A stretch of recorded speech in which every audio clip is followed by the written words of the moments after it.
waiting for some paint to dry before I can fit my panhard bar on the Celica. I think I'm going to get started on my S13.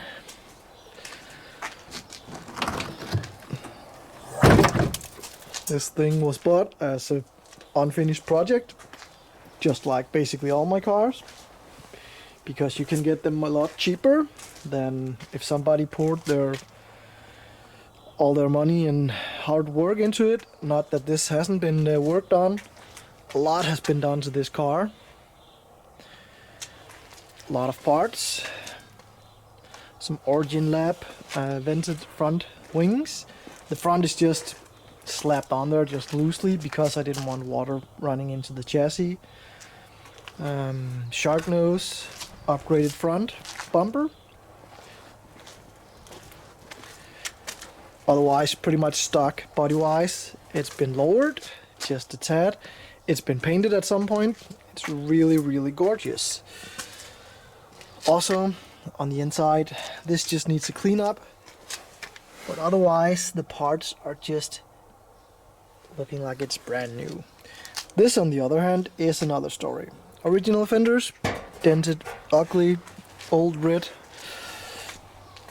and a lot of miscellaneous parts that was taken off. This is some axle. What do we got? This is some A-pillar mounts from when that was the rage. Very period correct for this car. Brake booster, master cylinder. A lot of this carpet, sound deadening. All the trims. There's been some stereo in here I can see. We might have to get that stuff out. Center console. But there is a center console in, so this is just extras. So I'm gonna be taking most of these parts out to have a look at what's in there, and then we're gonna start working on it. There are a few patches that has been made on this car, small patches of rust. I don't know if you can see it, it's way in there somewhere. Really small things, so that needs to be patched up, painted. Otherwise it's actually very good. So this should be a lot easier than all the other stuff I've been doing. And I don't mind. I really need a break from this sometimes. This is just... I don't feel like I get anywhere, because every time I turn a stone, there's just a new hornet's nest. So yeah, just doing this one item at a time, slowly getting there.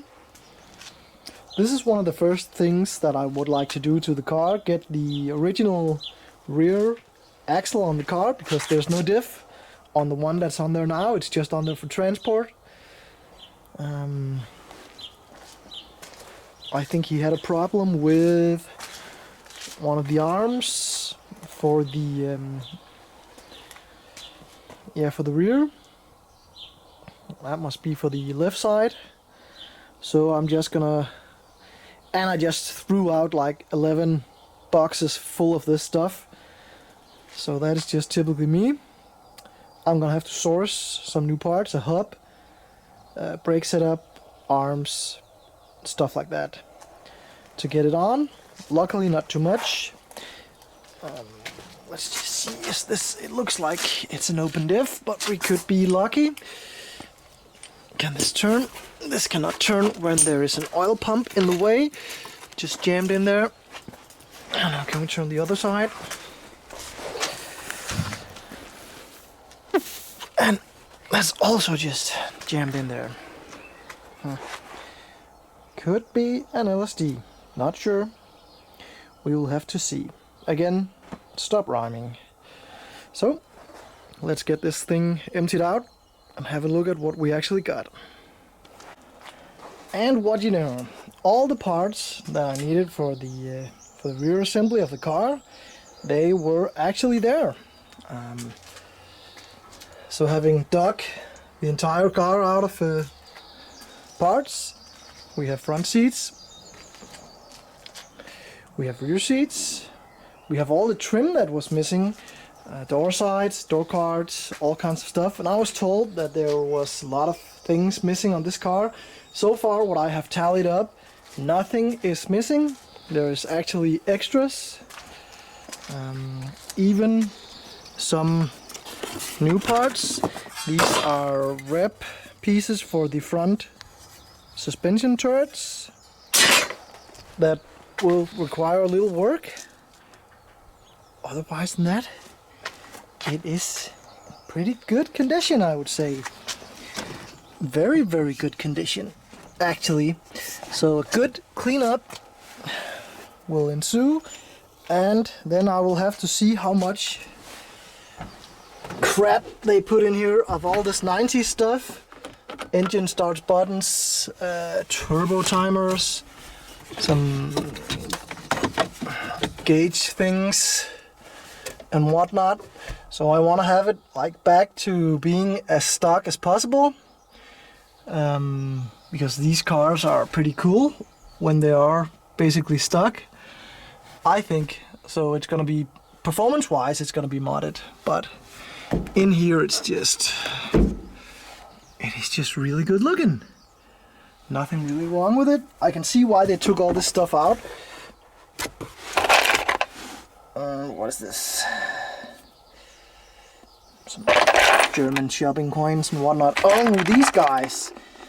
Ah, crap. So this means that I'm probably gonna find a lot of horrible made electric work, and I already have the ground for the all this stuff. That's probably been an amplifier in the back. The ground was taken from the point where you can see just there.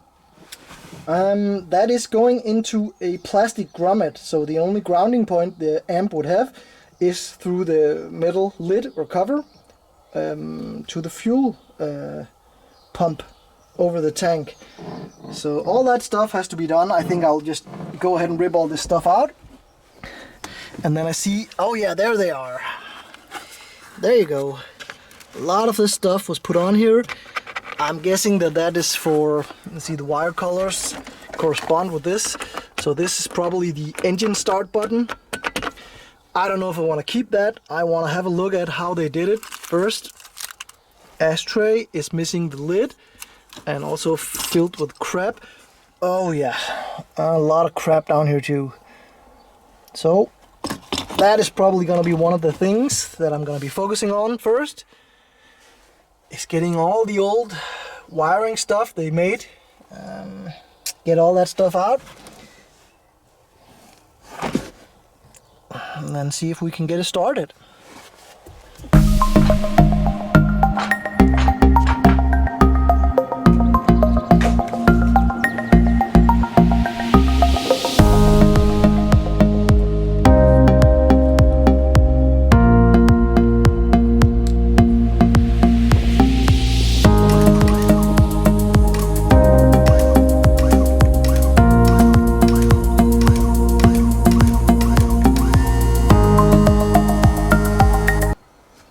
So car is airborne. This is the thing we need to put on the car. It's complete rear diff, rear axle basically, missing this stuff over here. I have a few boxes that came with the car. We'll see if we can source something out. Otherwise the car is rolling, so I suspect there to be some parts on here we can use. Let's see. Yeah, there's partial. Well, there's actually a complete rear subframe, just missing the diff, so we can put the diff in, but this is looking a little worse for wear. Nice little thingy-mabob bracket here. Okay, also rear brakes not fitted up. Good thing we checked. And this rear end is actually looking a little bit worse than the front. We have a little corrosion on some fuel and brake pipes. We have to clean that up. But otherwise we have hubs and we have basically everything we need to make the swap. So I think first order of the day is just having a look at this, seeing if we want to keep this on the car or do we want to swap the entire rear axle out? So just doing a nuts and bolts check basically. What's there, what do we need? Also just swapping the diff with this is going to require us to take off the well, bring over the oil cooler and pump setup as well, and that is actually some work when this is on the car, so it's easy to just pop this down and swap it.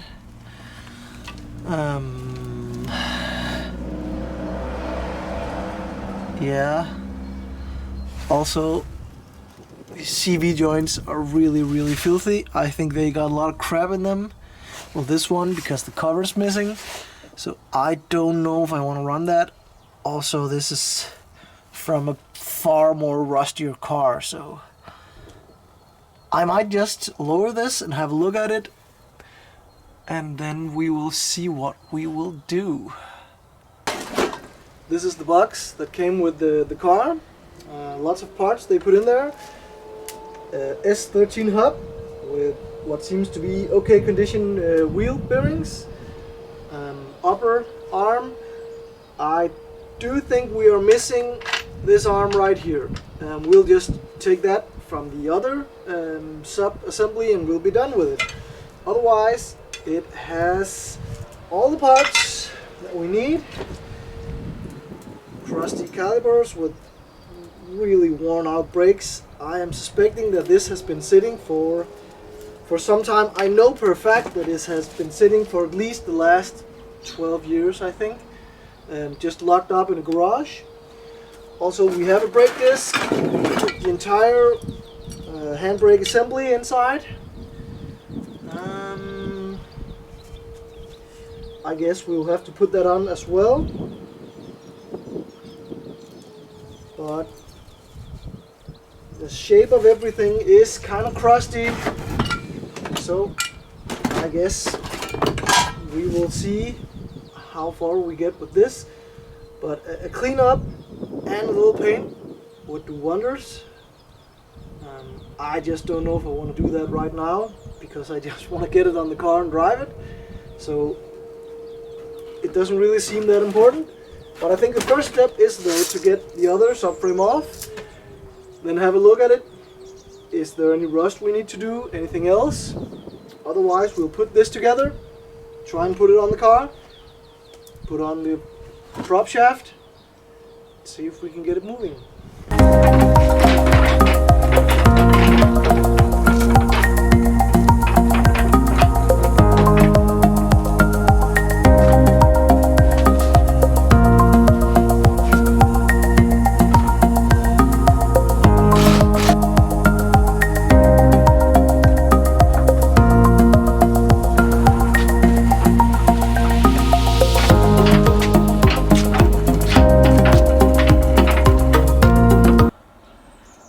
Okay, the rear axle assembly is out.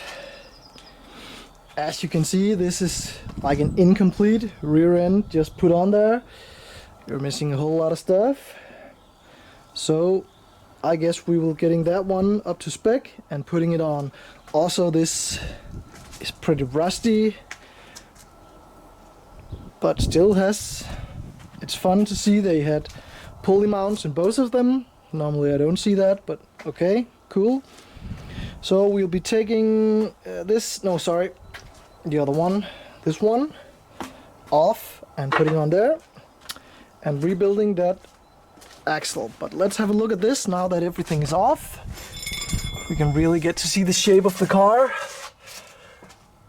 Spiders, or spidey cunts, as some of you call them. Otherwise, this is not really that bad. This is actually a car that is in fairly good shape. There's nothing wire brush and some steel it can't make it look like brand new again. So that is pretty cool. Brake lines again, not even done up. No calipers on the rear axle, so no brakes. But this is really good. So, getting the other axle made up and put on the car. Cool stuff, man.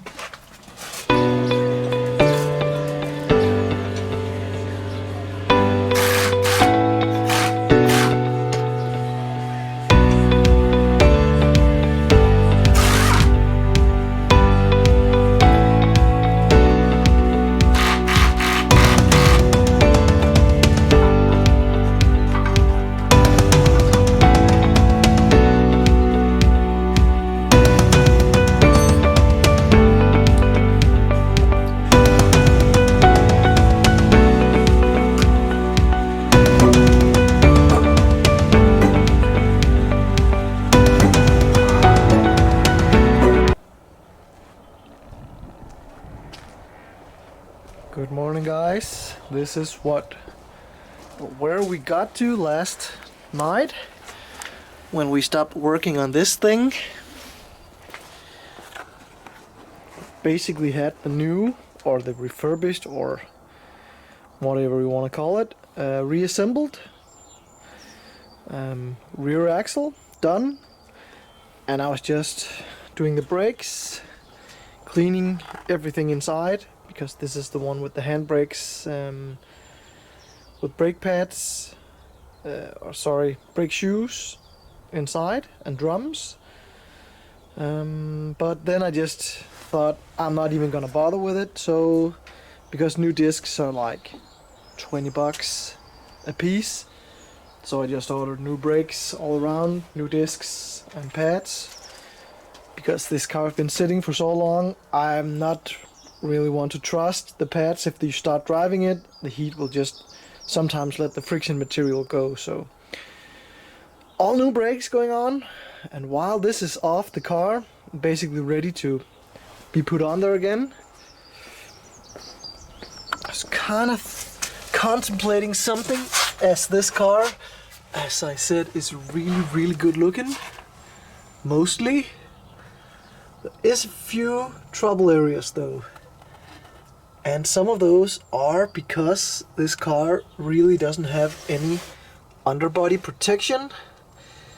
So I was thinking about cleaning it off underneath and putting some on.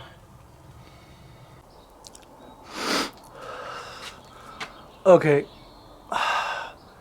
I'm not gonna like this next part, but it needs to be done. In order to get all this stuff cleaned off, we are going to pressure wash it.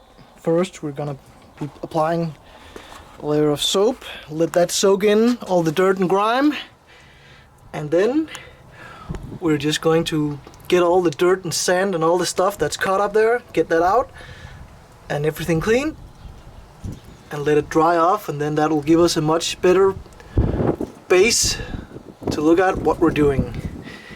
Oh yeah, this is gonna suck.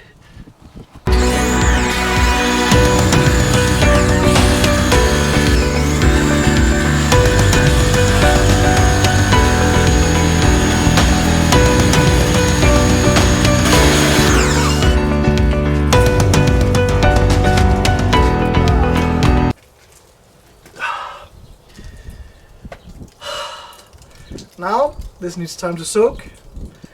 I need some dry clothes, and then we will pressure wash it.